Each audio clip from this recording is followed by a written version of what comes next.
오늘은 그 빛에 대해서 하나님께서 만드신 빛, 그 빛 가운데 담겨 있는 복음의 의미에 대해서 살펴봤습니다. 오늘은 이제 그 빛의 다음에 둘째 날 궁창을 만드셨거든요. 그래서 오늘은 하나님이 창조하신 이 궁창에 담겨 있는 그 속에 있는 그 복음에 대해서 살펴보도록 하겠습니다. 지난주에도 계속 말씀드렸지만은 모든 성경은 그리스도를 증거하고 있다 하는 말씀을 드렸습니다. 그러니까 창조의 이 기사도 단순히 하나님이 이 세상을 만드셨다, 그것을 그냥 알려주는 어떤 정보 차원에서 기록한 것이 아니고 그 속에는 하나님의 복음, 생명의 복음을 거기 그 속에 담아놨다 하는 것을 말씀을 드렸습니다.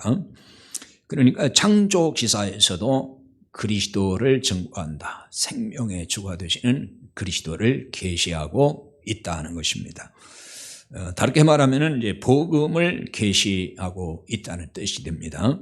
자, 이런 관점에서 오늘은 궁창에 대해서 한번 공부하겠습니다. 이 궁창이란 말은 우리말에 한자어로 되어 있는데요.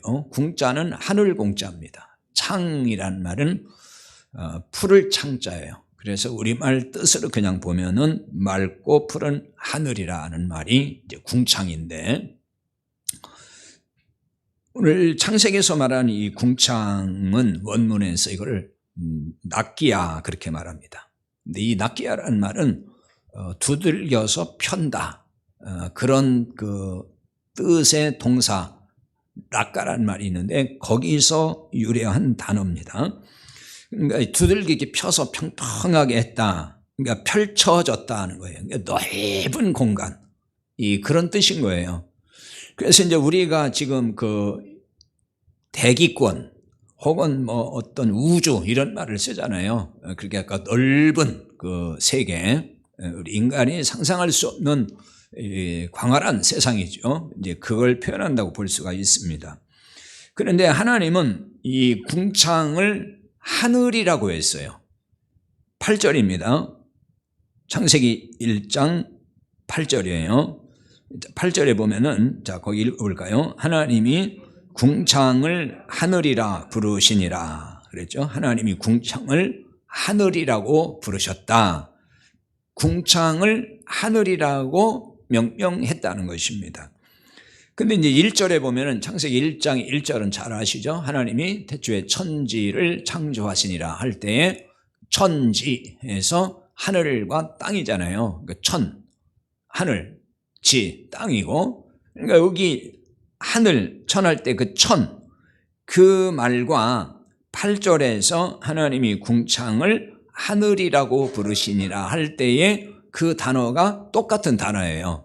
그러니까 이거를 이제 하늘을 히브리 말로 샤마임 그렇게 말을 하는데, 1장 1절에 천지 할 때 천도 샤마임이고, 그 다음에 8절에 와서 궁창을 하늘이라고 부르셨다 할 때 그 하늘이 샤마임, 같은 하늘인데, 하늘이란 뜻인데 원문에서 이 뜻은 하늘들이란 말이에요. 하늘들. 그래서 두 개 하늘이란 뜻을 또 가지고 있어요. 그래서 이 하늘이라 불리는 이 샤마임은 물리적인 하늘, 그러니까 그 보이는 하늘, 우리가 이제 이렇게 보고 저 하늘 그러잖아요. 하늘에 뭐가 있다 이렇게 얘기하잖아요. 그걸 이제 다른 말로 창공이라고 하죠. 창공, 하늘, 창공, 그렇게 눈에 보이는 하늘, 그것을 의미합니다. 근데 그 뜻만 가지고 있는 건 아니고, 우리가 왜 하나님의 나라, 하나님이 계신 곳을 하늘나라, 하늘 이렇게 얘기하잖아요. 그런 의미에서 하나님이 거하시는 곳의 어떤 의미로 하늘이라고도 사용을 해요. 성경에서 이걸 다 같이 사용하는 겁니다. 똑같이 하늘이라고 할 때에 우리가 눈으로 보이는 저 하늘을 가리킬 때 공중, 혹은 창공, 이렇게 가리킬 때에도 하늘이라고 하고, 그 다음에 이제 하나님이 거하시는 곳을 보통 우리가 하나님은 하늘에 계시다. 그래서 주기도문에서 하늘에 계신 우리 아버지요 이렇게 기도를 하잖아요. 그 하늘, 같은 하늘, 그 하늘을 말하는 것입니다. 그리고 때로는 이 하늘을 의인화하여 사용할 때가 있어요. 이를테면은 거기에 이제 프린트에 적어놨는데요. 이사야 1장 2절에 보면 하늘이여 들으라. 예레미야 2장 12절에 보면 너 하늘아 이 일로 말미암아 놀랄지어다. 그럼 하늘이여 들으라 그러면은 뭐 하늘이 뭐 듣는 귀가 있고 그런 건 아니잖아요. 여기서 하늘이여 들으라 할 때는 의인화시킨 거예요. 마치 사람에게 말하듯이. 근데 여기서 이제 이사야서 1장 2절이나 예레미야 2장 12절에서 하늘이여 들으라. 하늘아 이 일로 말미암아 놀랄지어다. 이건 어떤 덱에서 나온 말이냐면은 유다 이스라엘 백성들이 타락했어요. 정말 말할 수 없는 그 죄 가운데 살고 있습니다. 그들을 향해서 지금 외치는 말씀이에요. 그러니까 하늘이여 들으라, 땅이여 들으라 이런 얘기는 하나님 들으세요 그 말이 아니고 하나님이 그렇게 말씀하는 거거든요. 그러니까 그때 하늘이라는 얘기는 이 세상에 대한 표현이라고 볼 수 있어요. 이 세상 사람들아 들어라 뭐 이렇게 이해할 수 있겠죠. 그런데 하나님은 그 궁창을 궁창 아래의 물과 궁창 위의 물로 분리했어요. 그렇게 나누었습니다. 그게 이제 7절이에요. 창세기 1장 7절 거기 적어놓은 거 읽어봅시다. 하나님이 궁창을 만드사 궁창 아래의 물과 궁창 위의 물로 나누게 하시니 그대로 되니라. 아멘. 자, 하나님이 궁창을 만들었어요. 그걸 하늘이라고 불렀다 그랬죠. 근데 이제 궁창 위의 물과 궁창 아래의 물로 나누었다. 그러니까 궁창이 하늘이니까 하늘에 있는 물이 있고 하늘 아래에 있는 물이 있다. 그 얘기가 되죠. 그 말을 하는 거예요. 그러니까 궁창 아래, 하늘 아래에 있는 물은 우리가 말하는 그냥 우리가 보는 물, 바다, 강, 혹은 뭐 땅속에 있는 어떤 물, 시냇가 뭐 이런 다 물, 그 물을 말하는 겁니다. 그러니까 궁창 하늘 아래에 물이 있고 그다음에 이제 궁창 위에도 물이 있다고 그랬어요. 자, 하늘에 물이 있어요, 없어요? 물이 있어요. 그렇죠? 구름이 있고 수증기가 있고 그래서 증기 형태로 대기 속에 그 물이 있는 겁니다. 이제 그것들이 어떤 일정한 이제 작용이 돼서 모여가지고 이제 떨어질 때 이제 비가 오고 또 날씨가 추면 그것이 눈이 되고 이런 거죠. 그게 다 이제 물이에요. 저 하늘 위에 있는 물이 떨어지는 거란 말이에요. 그래서 하나님이 하늘 위의 물과 하늘 아래의 물로 이렇게 분리를 했다. 그런 말씀입니다. 그래서 궁창 위의 물은 지금 말씀드린 대로 하늘의 물이고 궁창 아래의 물을 땅의 물이라고 할 수가 있습니다. 그러면 지난번에도 말씀드렸지만은 단순히 이런 정보를 제공하기 위해서 그러니까 저 하늘에도 물이 있고 땅에도 물이 있는 것이다. 하나님이 그렇게 만드셨다라고 하는 단순한 그 어떤 일종의 과학적 정보가 될 수 있겠죠. 그런 어떤 정보, 하나님이 그렇게 신비롭게 창조하셨다라고 하는 그 정보를 제공하기 위해서 이런 걸 기록했을까? 단순히 그런 목적하에서 기록했을까? 자, 그것이 아니라 그랬죠. 이런 것을 이게 기록할 때는 다 여기에 뭐가 담겨 있어요? 복음이 담겨 있다. 그리스도가 거기에 담겨 있다. 그건 예수님이 그렇게 말씀한 거예요. 예수님께서 모세의 기록에 다 나를 증언하고 있다. 그러니까 여기에도 복음이 있다는 얘기죠. 그러니까 물, 하늘의 물, 땅의 물 할 때에 그럼 그 물에 담긴 그 복음, 그 물에 담긴 그리스도의 의미, 그게 뭘까? 자, 이렇게 이제 살펴보는 거죠. 그러니까 여러분이 성경을 읽을 때에 이제 그런 관점에서 성경을 읽기 시작하면은 그게 이제 복음적으로 성경을 읽어가는 눈이 열리는 거예요. 근데 이제 이런 걸 모르면은 그냥 하나님이 그냥 하늘 만들고 또 하늘 위의 물, 땅의 물로만 만들었구나. 딱 그걸로 끝인단 말이에요. 그렇죠? 그러면은 이제 그걸로만 끝이면은 그건 알지만은 그 속에 무슨 의미, 왜 하나님이 그렇게 표현했을까라고 하는 거기에 담긴 복음은 그냥 지나치고 간다. 그런 얘기입니다. 자, 물이라는 것은 생명을 주는 거잖아요. 이건 뭐 다 아는 거예요. 물 없으면 죽어요. 사람도 지금 몸에 대부분이 물로 구성되어 있어요. 그 물은 생명 바로 그 자체이기도 한데, 그런데 성경에 보면은 이 물이라는 거는 생명을 주는 거지만은 동시에 또 멸망을 주는 것이기도 해요. 그러니까 물에 어떤 이중성이 있어요. 그러니까 물이라는 건 생명을 주지만은 한편으로 물은 때로는 멸망을 준다. 두 가지가 있습니다. 대표적인 것이 창세기 이제 7장에 보면은 노아 홍수 심판, 하늘에서 불이 막 쏟아져 내리잖아요. 땅에서 물이 솟구치고, 그러니까 하늘의 물과 땅의 물이 그냥 다 나와 버렸어요. 그래서 온통 세상을 덮어버렸잖아요. 그때 그 물은 뭐죠? 심판의 물이 됐어요. 창세기 7장 21절 거기 적어놨습니다. 같이 볼까요? 땅 위에 움직이는 생물이 다 죽었으니 곧 새와 가축과 들짐승과 땅에 기는 모든 것과 모든 사람이라. 그러니까 이 말씀은 지금 홍수 심판으로 다 죽었다는 말씀이잖아요. 홍수, 즉 물이 심판의 도구가 됐다 하는 것입니다. 자, 그 다음 베드로서 3장 6절 적어놨는데요. 같이 읽어봅시다. 이로 말미암아 그때 세상은 물이 넘침으로 멸망하였으되. 이게 지금 노아 홍수 심판 때의 상황을 말씀한 거예요. 그때에 세상은 물이 넘침으로 멸망하였다. 이 물이 생명을 주는 건데 지금 이때는 어떻게 했어요? 멸망의 도구, 심판의 도구가 되었다는 걸 알 수가 있죠. 신명기 11장 17절 적어놨습니다. 자, 같이 읽어봅니다. 여호와께서 너희에게 진노하사 하늘을 닫아 비를 내리지 아니하여 땅이 소산을 내지 않게 하심으로 너희가 여호와께서 주신 아름다운 땅에서 속히 멸망할까 하노라. 아멘. 이스라엘 백성들이 이제 가나안 땅에 들어가서 어떻게 살아야 된다는 걸 말씀하면서 주는 이제 경계의 말씀들인데요. 하나님이 진노하사 하늘을 닫아 비를 내리지 아니하여 땅이 소산을 내지 않게 하심으로, 비가 내리지 아니하면은 땅에 뭐가 내지 않는다고요? 소산을 내지 않는다. 소산을 내지 않는다는 얘기는 생산이 없다는 거죠. 실제 그렇잖아요. 비가 그치면은 땅은 다 메마르고 식물이든 동물이든 물이 없으면 다 죽어가요. 지금 아프리카 일부 지역에 보면은 다 지금 몇 년 동안 흉년이 들어가 비가 안 와가지고 땅이 다 갈라지고 초목이 다 죽고, 그 다음에 강이 말라가지고 그 물고기가 다 죽고, 그 다음에 이제 초목이 있어야 사는 동물들도 다 지금 죽어가고 있어요. 그거 가끔 이제 방송에서 아마 보실 텐데 그런 얘기를 하는 것입니다. 소산을 내지 않게 한다.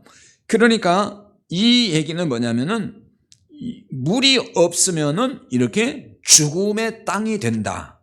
그러니까 이것도 물이 하나의 심판의 상징이라는 것입니다. 그것을 말씀을 해주는 거예요.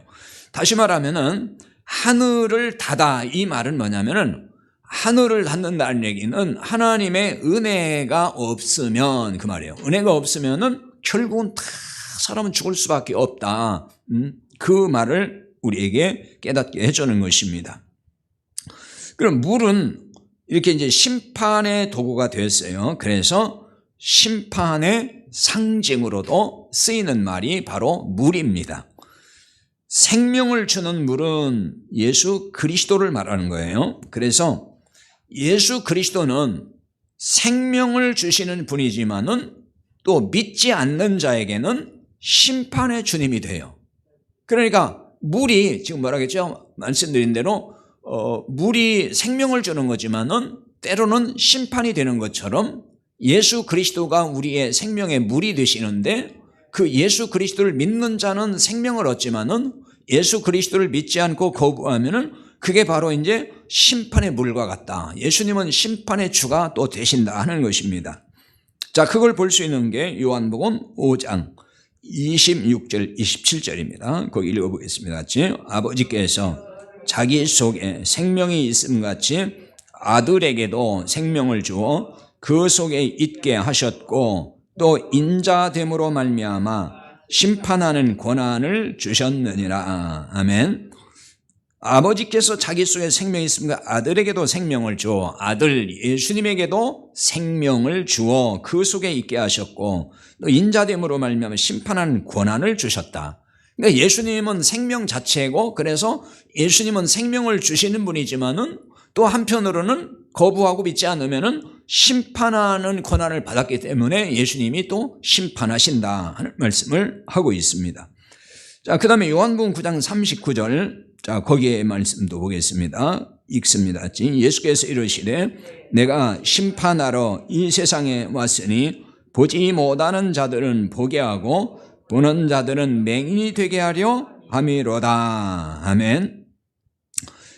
예수님께서 내가 심판하러 세상에 왔다 그랬어요. 심판하러 왔다. 여기서는 예수님이 이제 구원하러 오셨다고도 하지만은 때로는 이렇게 심판하러 오셨다고도 말씀을 해요. 그런데 보지 못하는 자들은 보게 하고, 이 말은 예수님이 생명을 주러 왔다, 구원을 주러 왔다는 말과 같은 얘기예요.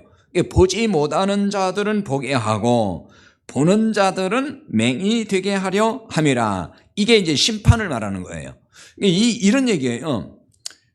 볼 수 없는 자라는 걸 내가 알아요. 내가 어떤 존재를 안다는 거예요. 그러니까 내가 하나님을 난 지금 보지 못하고 있습니다. 그러니까 내게 생명이 없다 그 얘기예요. 그래서 볼 수 있는 눈이 없는 거예요. 그렇게 인정하고 볼 수 있게 해달라고 믿음으로 나오는 자들은 예수님이 눈을 뜨게 해서 보게 한다는 거예요. 그러니까 구원한다 그 말이에요. 쉽게 말하면은 생명을 주셔서 그 영적 눈을 뜨게 한다. 즉 이거는 생명을 얻게 한다는 말과 같은 얘기예요. 생명을 얻는다 그런 얘기인데, 그런데 이제 문제는 뭐예요? 보지 못하면서도 본다고 하는 사람들은 보지 못하게 그냥 놔둔다는 거예요. 그게 심판이라는 거예요. 보지 못하면 난 보지 못합니다. 나 구원 못 받았습니다. 구원해 주시오. 이래야 되는데, 보지도 못하면서 나 다 압니다. 봅니다. 나 구원 받았습니다. 이러면은 구원의 복음이 그 사람 필요 없잖아요. 나 구원 받았다고 하니까. 내버려 두면 그 사람 구원 받아요? 못 받아요? 못 받는 거예요. 그걸 말하는 거예요. 그게 심판이라는 그 자체가. 이제 바리새인들이 그랬단 말이에요. 보지도 못하면서 본다고 하는 거예요, 이 사람들이.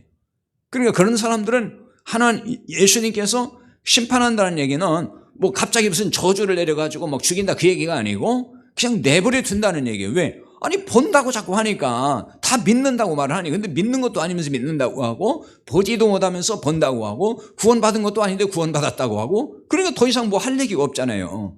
그대로 그냥 내버려 둔다 그 말이에요. 심판이라는 게 그거다. 자, 정리하면은 그리스도를 믿는 자에게는 생명을 얻게 하지만은 거부하는 자에게는 결국 심판이다. 그래서 예수님은 생명의 물이신데 두 가지 역할이 다 있다는 거죠. 생명을 주기도 하지만은 심판을 주기도 한다.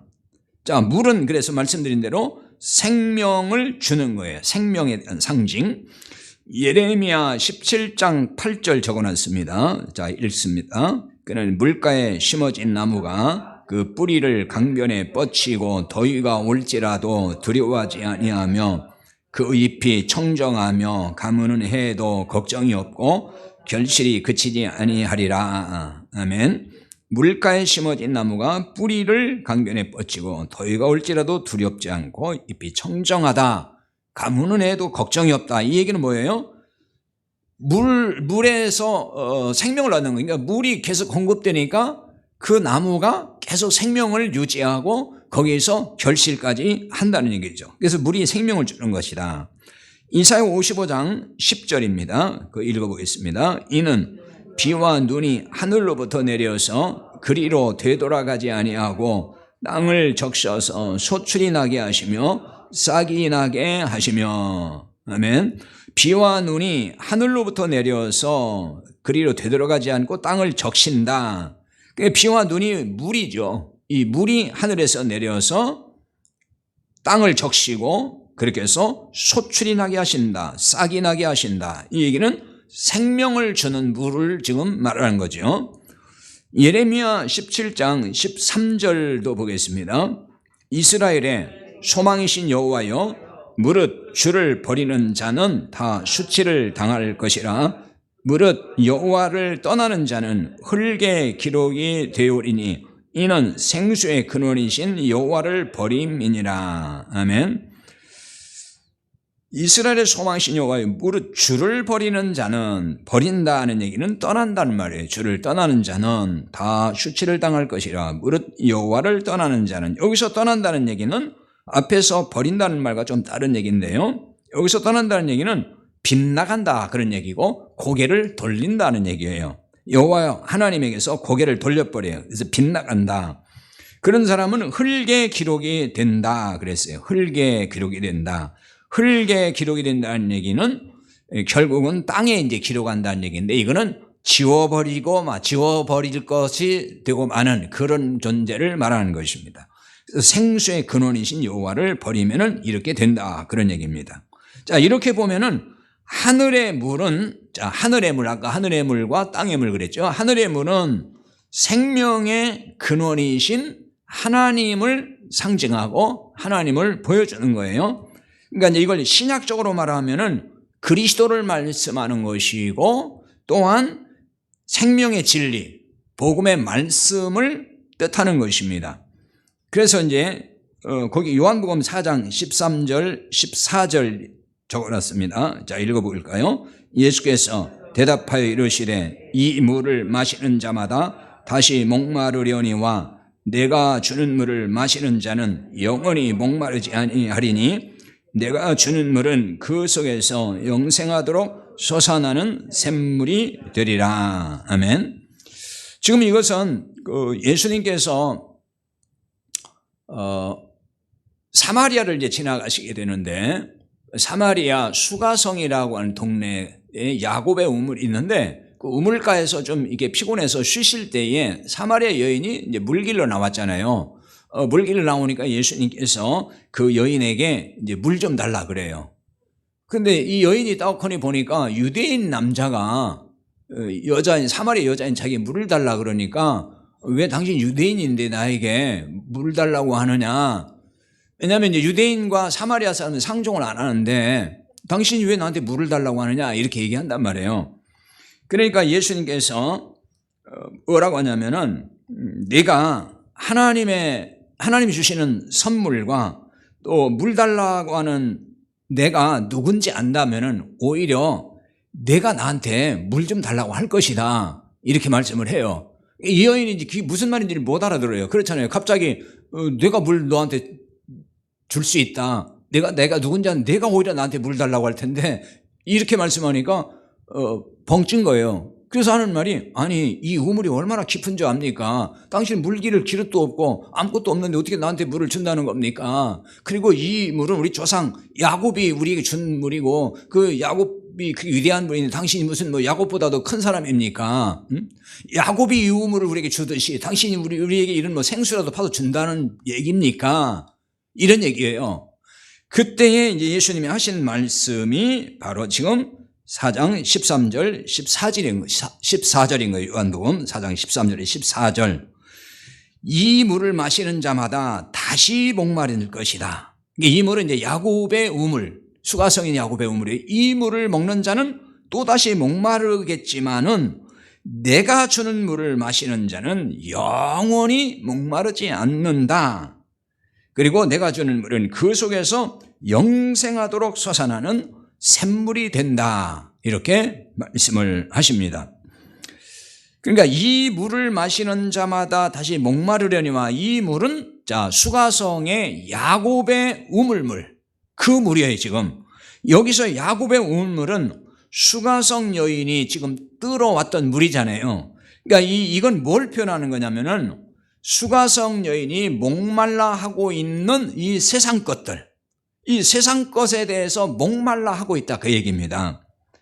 그러니까 물리적으로는 보이는 물이 아니라서 이거는 이제 인간의 마음에서 나오는 어떤 갈증, 그걸 말하는 거예요.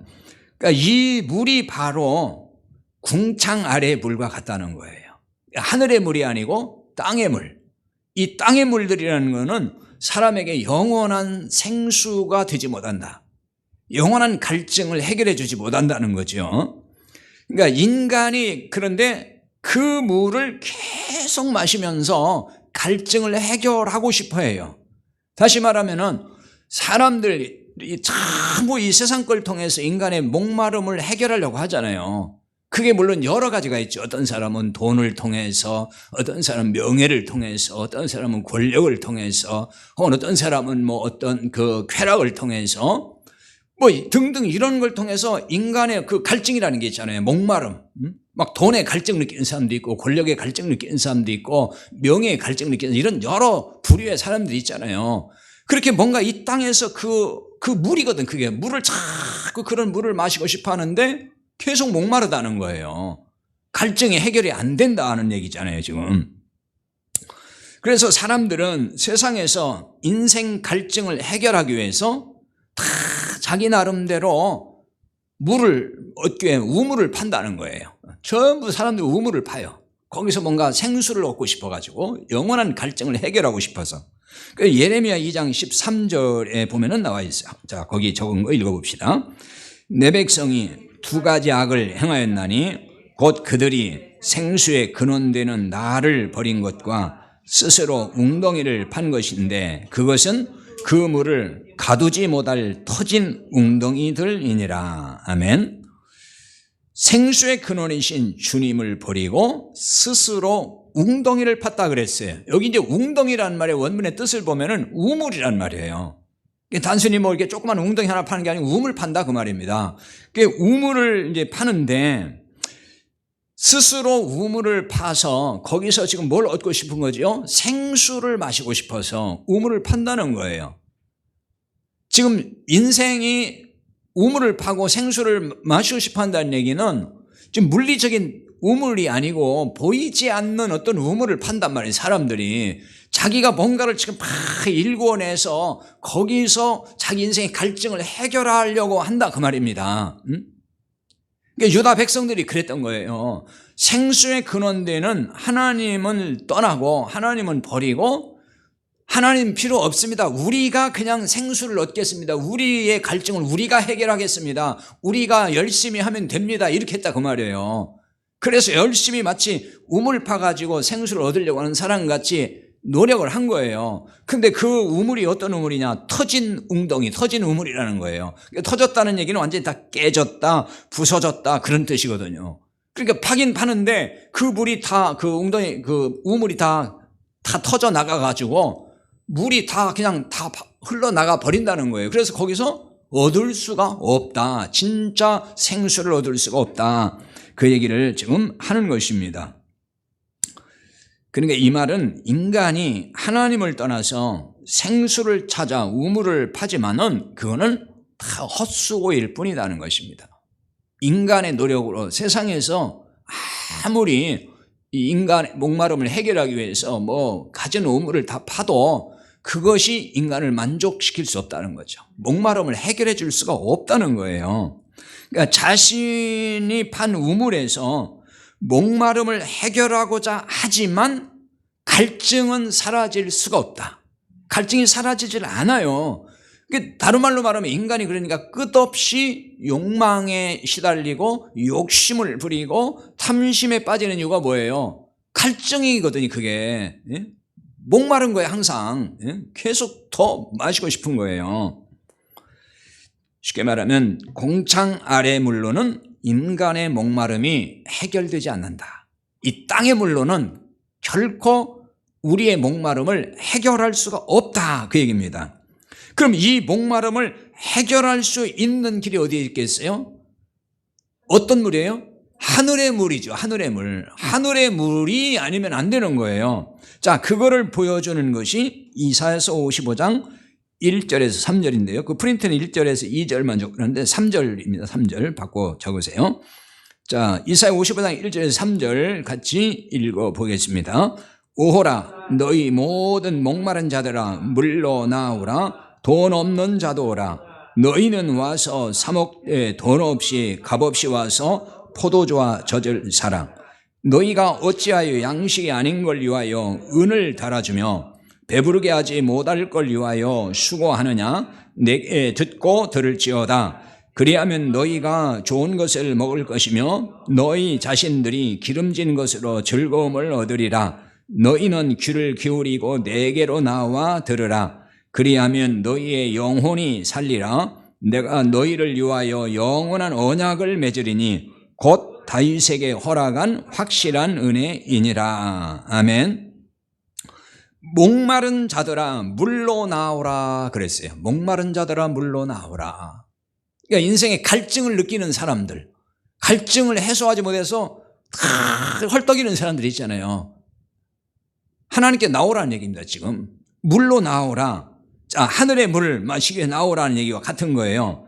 그런데 물로 나오라고 했는데 그 뒤에 말씀 뭐라겠죠? 돈 없는 자도 오라. 너희는 사 먹되 돈 없이 값없이어서 뭘 사라고 그랬어요? 포도주와 젖을 사라 그랬어요.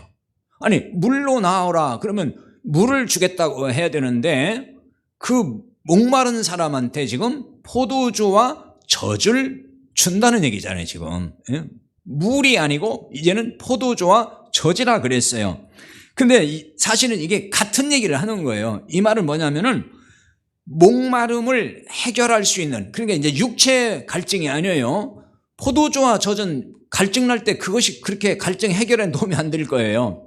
여기서는 이게 그 얘기를 하는 게 아니고 영적인 목마름, 인간 어떤 그 마음의 목마름, 이 목마름을 해결할 수 있는 것은 포도주와 젖이다 그 얘기입니다. 포도주와 젖이 너의 인생의 갈증을 해결해 줄 거다. 그래서 이것이 진짜 물이다 그 말을 하는 거예요. 자, 그러면 이제 포도주와 젖이 무엇일까를 생각을 해봐야 되겠죠. 그럼 포도주와 젖이 뭐길래 진짜 우리의 인생의 목마름을 해결해 주는 것일까? 자, 일단 포도주가 뭐죠? 포도주는 자 마태복음 26장 27절 28절 적어놨죠. 읽어봅시다. 또 잔을 가지사 감사 기도하시고 그들에게 주시며 이르시되 너희가 다 이것을 마시라. 이것은 죄사함을 얻게 하려고 많은 사람을 위하여 흘리는 바 나의 피 곧 언약의 피니라. 아멘. 예수님이 지금 제자들과 이제 성찬식을 하는 거잖아요. 근데 잔을 가지사 그랬죠. 잔. 이 잔이 어떤 잔이죠? 포도주가 있는 잔이에요. 그러니까 그 포도주를 주시면서 이걸 마시라 그러고 이거는 죄사함을 얻게 하려고 많은 사람을 위하여 흘리는 바 나의 피, 언약의 피다 그랬어요. 언약의 피. 이게 굉장히 중요한 말이에요. 언약이란 말, 언약의 피다. 그러니까 포도주는 뭘 의미하는 거냐면 언약의 피를 의미하고 있다는 것입니다. 그 언약이라는 얘기는 하나님이 언약한 것이다 그 말이죠. 그럼 하나님의 언약이 이제 구약에 보면 자꾸 등장을 합니다. 많이 나와요. 첫 번째 물론 이제 언약을 창세기부터 그 언약이 나오긴 하지만은 구체화되는 것은 아브라함을 부르시면서 언약을 합니다. 약속이라 그러잖아요. 그 아브라함을 부르시면서 언약하는 것은 결국 장차 메시아를 통해서 온 세상 사람을 구원할 때가 온다 하는 그 언약인 거예요. 네 후손을 통해서. 그래서 그걸 이제 다윗의 후손이라고도 그러죠. 그러니까 여기 언약의 피는 그리스도로 말미암아 구원하신다고 하는 하나님의 약속을 말하는 거예요. 그리스도의 피로 말미암아 인간의 모든 죄를 용서하시고 구원하신다고 하는 약속, 그것이 언약의 피다 그 얘기입니다. 그러니까 포도주는 바로 이 하나님의 언약, 하나님의 언약의 말씀, 이것을 의미하는 것입니다. 그럼 젖은 뭘까요? 젖은 다 알죠. 고린도서 3장 2절 거기 적어놓은 거 읽어보겠습니다. 내가 너희를 젖으로 먹이고 밥으로 아니하였노니 이는 너희가 감당하지 못하였음이거니와 지금도 못하리라. 사도 바울이 고린도 교회에 내가 너희를 젖으로 먹이고 밥으로 아니하였다. 그러니까 젖이 나오고 밥이 나오는데 다 이건 뭘 말하는 거죠? 말씀을 말합니다. 복음의 말씀. 근데 처음에는 이제 젖을 줬다는 거예요. 왜냐하면은 밥을 소화 못할 것 같으니까 그러니까 쉽게 해서 이렇게 아주 쉽게 젖을 먹이듯이 이렇게 했다. 이거 다 말씀을 말하는 겁니다. 베드로전서 2장 2절 읽습니다. 갓난 아기들 같이 순전하고 신령한 젖을 사모하라. 이는 그로 말미암아 너희로 구원에 이르도록 자라게 하려 함이라. 아멘. 여기 갓난 아이들같이 순전한 신령한 젖, 이것도 하나님의 말씀이죠. 그러니까 앞에서 포도주와 젖을 사라 그랬어요. 그러니까 이 말씀은 결국 종합하면은 그리스도 그분이에요. 왜? 그리스도 예수님이 말씀이잖아요. 젖은 말씀이고 말씀은 예수 그리스도예요. 요한복음 1장 14절 거기 읽습니다. 말씀이 육신이 되어 우리 가운데 거하심에. 그러니까 말씀이 육신이 됐다. 말씀으로 태초부터 계셨고 영원부터 그 말씀이 하나님이셨고 그 말씀이 육신이 되어 우리 사람으로 오셨다. 그게 예수 그리스도예요. 그러니까 예수님은 곧 말씀이셨다. 말씀이시다는 거예요. 그래서 요한복음 14장 6절 잘 아는 말씀인데요. 같이 읽습니다. 예수께서 이르시되 내가 곧 길이요 진리요 생명이니 나로 말미암지 않고는 아버지께로 올 자가 없느니라. 예수께서 이르시되 내가 곧 길이고 진리다. 예수님이 곧 진리가 되시는 거예요. 말씀이시다는 것입니다. 자, 종합하면은 목마른 자들이 갈증을 해결하는 길이 어디에 있다는 것일까요? 예수 그리스도께 오는 길밖에 없다. 예수 그리스도 앞에 나오는 길밖에 없는 거예요. 그것이 인생의 본질적인 어떤 갈증을 해결할 수 있는 길이고 방법이라는 것입니다. 그래서 이사야 선지자는 아까 이사야서 55장 1절에서 3절에 있는 말씀 속에서 그리스도를 하나님의 영원한 언약으로 다윗에게 허락한 확실한 은혜 이렇게 얘기를 했어요. 다윗에게 허락한 확실한 은혜, 이게 영원한 언약인 거예요. 아까 말씀드렸듯이 아브라함을 통해 언약하시고 계속 그 시대마다 언약을 하시면서 또 다윗에게 언약을 하시고 그 다윗에게 허락했던 그 언약, 그것이 바로 앞에서 지금 말씀하는 내용이다 하는 얘기예요. 그게 하나님의 말씀이라는 것입니다. 그러니까 돈 없이 값 없이 와서 포도주와 젖을 사라 그랬잖아요. 자, 그러니까 돈 없이 값 없이 포도주와 젖을 산다는 얘기는 이 포도주와 젖은 말씀이에요. 혹은 그리스도예요. 그러니까 돈 없이 값 없이 와서 사라는 얘기는 은혜로 주신다 그런 뜻이잖아요. 은혜로. 내가 돈을 지불해야만 사는 건데 돈 안 내도 된다 그거잖아요. 값을 내지 않아도 된다. 그러니까 은혜로 그냥 준다 그 얘기입니다. 그러니까 구원이라는 거는 은혜로 그냥 주는 거예요. 하나님의 생명의 말씀, 생명을 얻는 것은 은혜로 값없이 받아요. 그걸 믿음으로 받는다. 또 이렇게 얘기를 하는 것입니다. 그런데 왜 스스로 물을 구하느냐 그 얘기잖아요. 왜 스스로 물을 구하느냐. 이걸 두고서 어찌하여 양식 아닌 걸 위하여 은을 달아주며 배부르게 하지 못할 걸 위하여 수고하느냐 이렇게 표현을 한 거예요. 그러니까 양식이 아닌 것, 그 다음에 배부르게 하지 못할 것, 이게 뭐냐면 인간의 갈증을 해결해 줄 수 없는 것을 그렇게 표현한 겁니다. 여기서는 그런 것들을 얻고자 사람이 뭘 한다는 거죠? 은을 달아준다.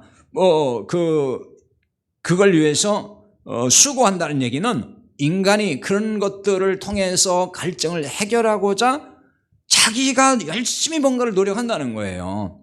인간의 노력으로 얻으려고 한다는 거죠. 그걸 값없이 얻을 수 있는 건데, 믿음으로 그냥 얻을 수 있는 건데 그냥 그거 필요 없습니다. 내가 스스로 한번 해보겠습니다. 이렇게 해서 자기의 목마름을 해결해 보려고 한다는 거예요.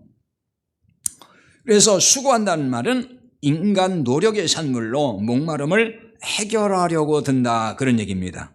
그런데 이렇게 해서는 배부를 수가 없다. 목마름을 해결할 수가 없다는 거죠. 결코 해결되지 않는다는 것입니다. 이게 헛된 수고라는 것입니다. 그러니까 왜 세상의 것을 가지고 갈증을 느끼는지 알아야 되는 거예요. 세상에 목마름이 아주 강한 사람들 있잖아요. 굉장히 목말라하는 사람들이 많아요. 왜 그러겠어요? 그 안에 생명의 진리가 없으니까 그러는 거란 말이에요. 생명의 진리가 없으면은 이 세상 것이 그렇게 좋아 보이고 그렇게 귀하게 보이고 그것이 이렇게 갖고 싶고 소유하고 싶고 누리고 싶고 이런단 말이에요. 그게 목마름이잖아요. 계속해서 그냥 그 욕심을 내는 거예요. 내 안에 뭐가 없어요? 생명의 진리가 없다는 거예요. 그게 바로 내 안에 생수가 없다는 것과 똑같은 거예요. 생명의 진리신 그리스도, 생수의 근원 되신 주님이 내 안에 안 계시다 보니까 날마다 목마르다는 얘기예요. 갈증을 느낀다는 거죠. 그래서 주님께 나와 주님을 만나는 길밖에 없다는 거예요. 주님을 만나야 되는 거죠. 그러니까 믿음으로 나와서 복음의 말씀을 듣고 생명을 얻는 것, 그것이 주님을 만나는 거예요. 그러니까 생명을 얻는 것을 다른 말로 구원받는 것이라고 말을 하는 것이고, 이것이 주님을 만나는 거예요. 뭐 주님을 만나는 거를 무슨 막 환상을 통해서 만나고 뭐 어떤 막 굉장한 뭐 신비한 걸 통해서 뭐 보고 그러니까 나 만났다, 그걸 얘기하는 게 아니에요. 그런데 자꾸 현혹돼 가지고 나는 아직도 주님을 못 만났네, 이렇게 생각하면 안 된단 말이에요. 내가 예수님을 진짜 구원의 주님을 믿고 거듭났어요. 그리고 내 안에 진리의 생명이 임했어요. 예수님이 내 안에 그리스도의 영으로 계셔요. 그러면은 그 사람은 주님을 만난 거예요. 왜? 그리스도의 영이 내 안에 계시니까. 그렇잖아요. 그게 주님 만난 거지 다른 게 아니에요. 그 얘기는 안 하고 뭘 자꾸 봤다고만 하면은 그것이 오히려 가짜인 거예요. 자기 안에 그리스도의 영이 계시고 진리가 있는, 진리의 생명이, 진리가 있어야 되는 거예요. 그러면은 목마름이 없어진다, 갈증이 해결된다는 것입니다. 그래서 주님을 만난 사람은 진리가 있는 사람이고 영원한 생명이 있는 사람인 거예요. 그러니까 이런 사람은 어떤 사람이라고요? 세상 것에 목말라 하지 않습니다. 이사야서 55장 2절에 너희 자신들이 기름진 것으로 즐거움을 얻으리라 하는 게 바로 그거예요. 기름진 것으로 즐거움을 얻는다. 이 뭐 목마름이 해결돼 버린 거예요. 요한복음 7장 38절 39절 마지막, 자, 그 부분 읽어보고 마칩니다. 같이 읽습니다. 나를 믿는 자는 성경의 이름과 같이 그 배에서 생수의 강이 흘러나오리라. 이는 그를 믿는 자들이 받을 성령을 가리켜 말씀하신 것이라. 아멘. 나를 믿는 자는, 그랬죠. 나를 믿는 자, 누구예요? 예수님을 믿는 자. 믿는 자가 어떤 사람이에요? 구원받은 사람이에요. 예수님 믿고 구원받은 사람은 그 배에서 뭐가 흘러요? 생수의 강이 흘러나린다. 그런데 그걸 또 뭐라고 설명해? 믿는 자들이 받을 성령을 또 가르쳐 말씀하신 것이다. 그러니까 예수 그리스도가 내 안에 계시는 것과 그리스도의 영인 성령이 계시는 것과 다 같은 얘기라 그랬어요. 그것이 바로 뭐냐면은 내 안에서 생수의 강이 흐르는 것과 똑같은 거예요. 그러니까 성령 받았다고 하면서 세상 것에 헐떡거리고 세상 것에 갈증을 느끼고 그러면은 그건 성령 받은 사람이 아닌 거예요. 성령이 임하면은 세상 것에 자유함을 얻게 되고 세상 욕망에 이렇게 갈증을 느끼지 않아요. 진정한 목마름의 해결, 갈증이 다 해결되는 것은 예수 그리스도 앞에 나와서 그리스도가 내 안에 계실 때, 그리스도를 믿음으로 영접하여 그분이 내 안에서 생명으로 계실 때, 진리의 생명으로 계실 때 우리는 세상 것에서 자유한 자가 되고 영원히 목마르지 않는 이러한 경험을 하면서 살 수 있게 되는 것입니다. 기도하겠습니다. 찬송하고.